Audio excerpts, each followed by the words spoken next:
Hello students, मैं sociology की teacher BA second year subject sociology का सेकेंड पेपर का जो सिलेबस है उसके विषय में बताने आपको जा रही हूँ कि कौन कौन से चैप्टर कैसे कैसे आपको पढ़ने हैं, कितने चैप्टर हैं। तो इनके विषय में आप ध्यान से सुनिए। ये है आपका सेकेंड पेपर। फर्स्ट पेपर का सिलेबस मैं पहले आपको बता चुकी हूँ और ये सेकेंड पेपर है, इसका सिलेबस मैं बताने जा रही हूँ। तो सेकेंड पेपर का आपका टाइटल है सामाजिक परिवर्तन एवं सामाजिक नियंत्रण। ये पेपर का नाम है। इस पेपर में आपको टाइटल लिखना होता है आपको कॉपी पे। तो सामाजिक परिवर्तन एवं सामाजिक नियंत्रण इसका टाइटल है।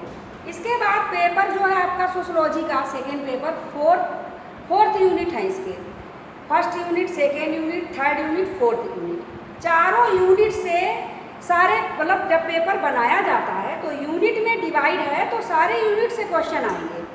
कोई भी एक यूनिट को छोड़ा नहीं जा सकता है, इसलिए ध्यान से पढ़िए, चारों यूनिट को देखिए।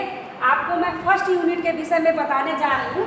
आपका फर्स्ट यूनिट है सामाजिक परिवर्तन। इसका भी टाइटल है और इसमें आपको ये चैप्टर आपको पढ़ने हैं। तो फर्स्ट है सामाजिक परिवर्तन।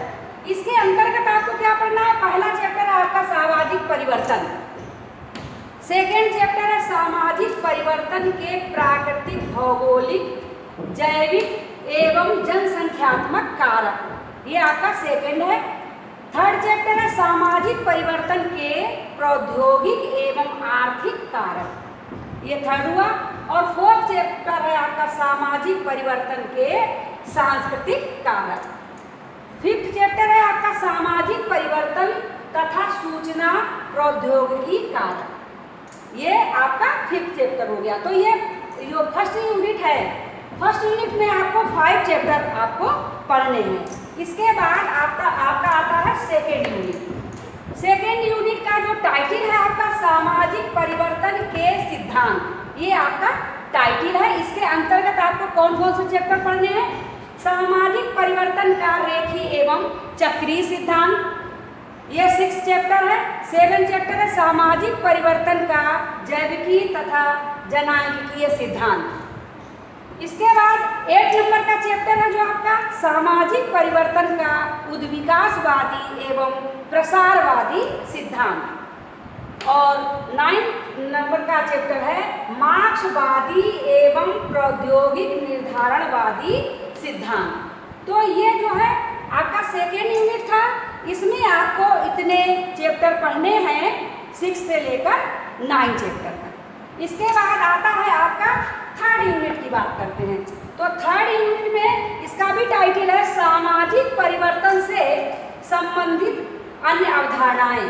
सामाजिक परिवर्तन से संबंधित अवधारणाओं के अंतर्गत आपको क्या पढ़ना है? इसमें पढ़ना है नगरीकरण। अगला चैप्टर है 11 नंबर का औद्योगिकरण। इसके बाद है 12 नंबर का है आधुनिकीकरण। और नेक्स्ट चैप्टर है संस्कृतिकरण। इसके बाद अगला है 14 वाला सामाजिक उद्विकास, इसको पढ़ना है। इसके बाद 15 नंबर का है भारत में सामाजिक परिवर्तन। ये भारत के परिप्रेक्ष्य में आपको बताना है सामाजिक परिवर्तन क्या क्या है। इसके बाद आपका आता है फोर्थ यूनिट। फोर्थ यूनिट है सामाजिक नियंत्रण। इसका टाइटल है सामाजिक नियंत्रण। दिख रहा होगा आप लोगों को। तो इसमें देखिए, इसमें जो है 16 नंबर का फर्स्ट चैप्टर सामाजिक नियंत्रण के अंतर्गत आता है। सामाजिक नियंत्रण ही इसका पहला चैप्टर भी है। इसके बाद 17 पे है सामाजिक नियंत्रण के सिद्धांत। कौन कौन से सामाजिक नियंत्रण के सिद्धांत हैं ये आपको पढ़ने होंगे। इसके बाद 18 नंबर का है सामाजिक नियंत्रण के साधन और इसके अंतर्गत परिवार भी, परिवार के अंतर्गत आपको लिया गया है। नेक्स्ट है 19 नंबर का राज्य। राज्य के विषय में आपको पढ़ना है। नेक्स्ट चैप्टर है 20 नंबर का धर्म। धर्म क्या होता है और धर्म की क्या क्या मान्यताएं हैं। इसके बाद 21 में है शिक्षा। इसमें शिक्षा से रिलेटेड आपको सब जानकारी प्राप्त होगी। नेक्स्ट है 22 नंबर का जनमत। जनमत मतलब व्यक्तियों का मत या वोटर, है ना। नेक्स्ट है 23 प्रचार। तो ये जो है इतने चैप्टर ये आपके आते हैं सामाजिक नियंत्रण के अंतर्गत 4th यूनिट में आपको पढ़ने हैं। तो ये तो हो गया आपका सिलेबस। इसके बाद मैं आपको बताने जा रही हूँ, जैसे फर्स्ट पेपर का भी सिलेबस मैंने बताया है, तो जो है ये दोनों पेपर मिलाकर 50-50 मार्क्स के ये दोनों पेपर होते हैं। 50 मार्क्स का वो होगा फर्स्ट पेपर और 50 मार्क्स का ये सेकेंड पेपर है। जो पेपर आपका आता है, तो एक पेपर आपको, जैसे इसके 2 पेपर होते हैं, इसमें एक पेपर आपका ऑब्जेक्टिव आता है, तो उसमें क्या होते हैं 100 क्वेश्चन होते हैं।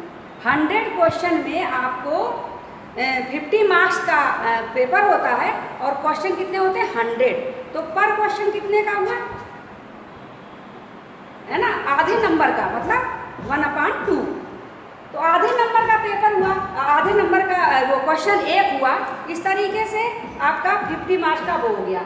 अब इसमें से जो है यूनिवर्सिटी में देखा जाता है कि 2 ईयर के बाद क्या करते हैं, वो चेंज कर देते हैं, कभी फर्स्ट पेपर का ऑब्जेक्टिव रखते हैं, कभी सेकेंड पेपर का रखते हैं। लेकिन जब थ्योरी आप पूरी पढ़ेंगे तभी आप ऑब्जेक्टिव क्वेश्चन सॉल्व कर सकते हैं।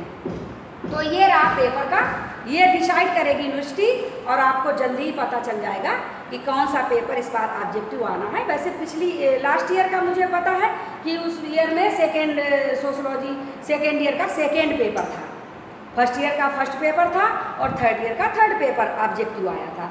तो इस तरीके से ये आपका सिलेबस हो गया। अब मैं आपको और भी बता दूँ पेपर के विषय में। आपके पेपर जो है, जो पेपर आएगा वो 3 सेक्शन में डिवाइड होता है, आ बा सा। तो जो फर्स्ट सेक्शन होता है उसमें जितने भी क्वेश्चन होते हैं वो सारे अटेम्प्ट करने होते हैं, उनके सारों के आंसर देने, उसमें कोई आपको विकल्प नहीं होता है कि कोई भी क्वेश्चन आप उसको छोड़ दें, ऐसा कुछ ऑप्शन नहीं होता है। सारे क्वेश्चंस कंपलसरी होते हैं, वो सारे ही आपको करने हैं और शॉर्ट में ही उनका आंसर देना है। इस तरीके से जो फर्स्ट यूनिट है इस तरीके से सॉल्व होता है। उसमें लगभग सारे चैप्टर से ही क्वेश्चन मिला जुला के पूछे जाते हैं। तो इसके बाद है सेकेंड जो सेक्शन है तुम्हारा, सेकेंड सेक्शन में भी 4 क्वेश्चन होते हैं।